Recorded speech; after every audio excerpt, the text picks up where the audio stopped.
Olá galera, tudo bem? Estamos aqui para mais um Mapa Mental. E dessa vez o nosso assunto é sobre industrialização e urbanização na Primeira República. Bora? Um primeiro ponto, é importante dizer que a grana do café ajudou muito. Foram os cafeicultores que financiaram a industrialização no Brasil. Esses caras decidiram que era hora de diversificar os investimentos. Um outro ponto importante que ajudou a consolidar a indústria no Brasil foi a Primeira Guerra. Essa guerra aconteceu na Europa e os países europeus pararam de produzir muitos produtos que eram comprados pelo Brasil. E qual seria a solução, então? O Brasil passar a fabricar esses produtos. E isso fez com que a indústria se solidificasse em território nacional. Esse processo começou no Sudeste. Primeiro Rio de Janeiro e depois São Paulo acabou assumindo a dianteira. E os imigrantes? É importante citar esses carinhas. Eles começaram a chegar no Brasil ainda no período da monarquia e não pararam mais. Em um primeiro momento, eles vieram trabalhar na terra, mas depois, gradativamente, acabaram se mudando para cidades. E isso favoreceu o processo de urbanização. As cidades cresceram. Nesse cenário, o Brasil precisava se modernizar, mais precisamente a cidade do Rio de Janeiro, que era a capital do Brasil nesse momento da história. Um determinado presidente olhava para aquela cidade e enxergava nela uma cidade colonial, uma cidade antiga, e prometeu reformas. Em conjunto com o presidente da República, esses caras decidiram construir uma enorme avenida, aos moldes das avenidas francesas. Nesse momento da história, os brasileiros eram apaixonados pelos franceses. Só que para construir essa enorme avenida, era necessário destruir casas coloniais. Casas que estavam abandonadas há tempos. Esse evento ficou conhecido como o Bota Abaixo. Bota abaixo esses casarões velhos. Só que tem um problema, um grande problema na verdade. Esses casarões não estavam completamente abandonados. Eles eram moradia de muitas pessoas de baixa renda.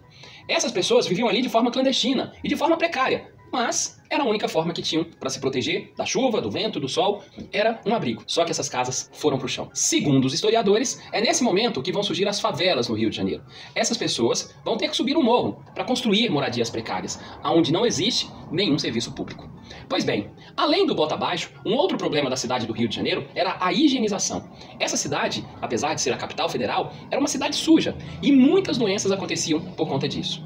Nesse contexto, vai surgir na história um cidadãozinho chamado Dr. Oswaldo Cruz. E ele não tinha uma tarefa fácil. Esse cara teve que controlar a peste bubônica, que era transmitida pela pulga do rato, e por isso ele incentivou as pessoas a caçarem ratos, e ele se comprometeu a comprar esses ratos, e não é que deu certo. Mas o Rio não sofria só com peste bubônica, ainda tem a febre amarela, que era causada por um mosquitinho. E o Dr. Oswaldo Cruz resolveu criar uma verdadeira brigada militar para caçar esse mosquitinho da febre amarela. E essa brigada caça-mosquitos acabava entrando de forma forçada nas casas para poder higienizar, fazer a limpeza. E isso acabava não agradando a muita gente. Mas no final das contas, a febre amarela também foi controlada. E ainda tem mais. O cidadãozinho ainda teve que controlar a varíola.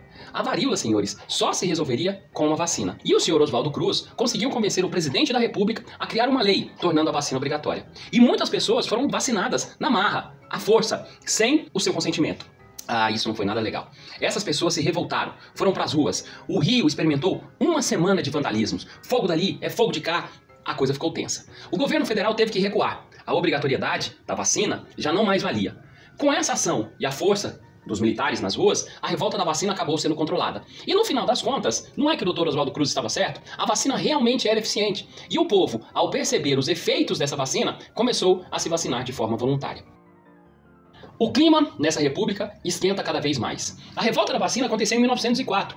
Um pouco depois, já em 1910, nós teremos a Revolta da Chibata. E para entender essa Revolta da Chibata, é preciso entender que a Marinha, nesse momento da história, era dividida em duas classes bastante distintas. O alto escalão da Marinha era formado por pessoas brancas, vindas de famílias importantes, enquanto que os marinheiros de baixa patente eram, em sua maioria, negros, vindos de famílias humildes, de ex-escravos. E o que isso tem a ver com a Revolta da Chibata? A relação é que existiam na Marinha, nesse momento da história, punições físicas. Os marujos que cometessem infrações poderiam ser condenados à chibata. E isso acontecia. A média de chibatadas era mais ou menos 25 chibatadas. Só que um belo dia, um marujo de baixa patente, negro, acabou sendo punido e recebeu 250 chibatadas. A coisa não ficou legal.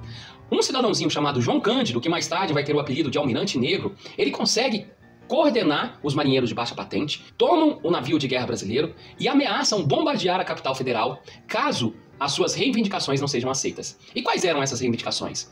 O fim das punições físicas, aumento salarial, já que os marinheiros de baixa patente recebiam muito pouco quando comparados com os marinheiros de alta patente, e além do mais, queriam a anistia, ou seja, o perdão para aqueles caras que tinham cometido os atos da revolta.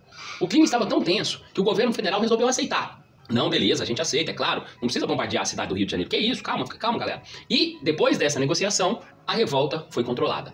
Mas, como às vezes acontece na história do Brasil, o governo federal voltou atrás e os líderes do movimento acabaram sendo, sim, condenados. Muitos acabaram morrendo, outros acabaram presos, que foi o caso do João Cândido. Nesse mesmo contexto, temos que mencionar então a imprensa negra. A imprensa negra, senhores, era formada por jornais que desejavam dar voz a esses ex-escravos que não tinham. A verdade é que a abolição dos escravos aconteceu, mas não houve nenhuma política pública para inserir esses escravos na sociedade. E aí então, esse grupo social acabou sendo excluído, e a imprensa negra era a voz dos excluídos, a voz daqueles que não tinham voz.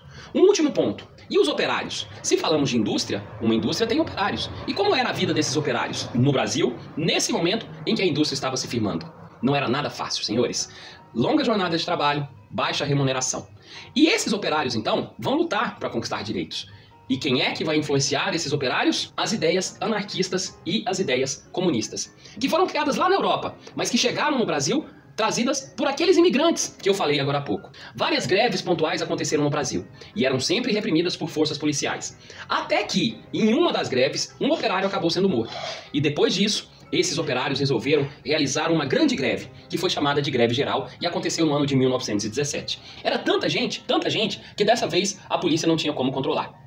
Nesse contexto, o que restou ao governo? Negociar com os operários. A negociação aconteceu, esses operários tiveram algumas reivindicações atendidas e a greve se encerrou.